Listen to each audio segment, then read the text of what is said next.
Hello बच्चों, आज हम पढ़ेंगे पाठ 2 चींटी और हाथी।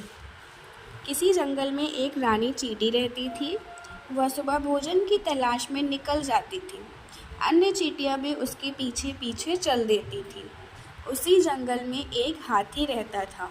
वह बहुत शरारती था। वह दिन भर इधर उधर घूमता रहता, पेड़ पौधों को तोड़ता, कभी अपनी सूंड में पानी भर कर लाता और जानवरों पर डाल देता। जंगल के जानवर उससे बहुत परेशान रहते थे। चींटियों का तो वह सबसे बड़ा दुश्मन था। जहाँ भी चींटियों को देखता कुचल देता। रानी चींटी यह देखकर बहुत दुखी होती थी। एक दिन रानी चींटी हाथी से बोली, तुम दूसरों को बहुत तंग करते हो, यह अच्छी बात नहीं है। हाथी ने घमंड से कहा, चुप रहो, मेरी जो इच्छा होगी मैं वही करूँगा। तुम छोटी और कमज़ोर हो, ज़्यादा बोलोगी तो तुम्हें भी कुचल दूँगा।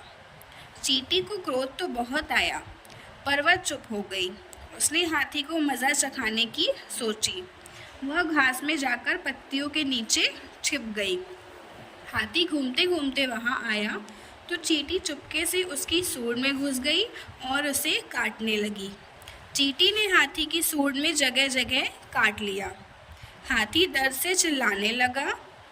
उसने सूंड को जोर से हिलाया, पर चींटी बाहर नहीं निकली। वह सूंड में चिपक कर बैठ गई। हाथी बहुत परेशान हो उठा। हाथी रोने लगा और बोला, मुझे माफ़ कर दो, अब मैं किसी को परेशान नहीं करूँगा।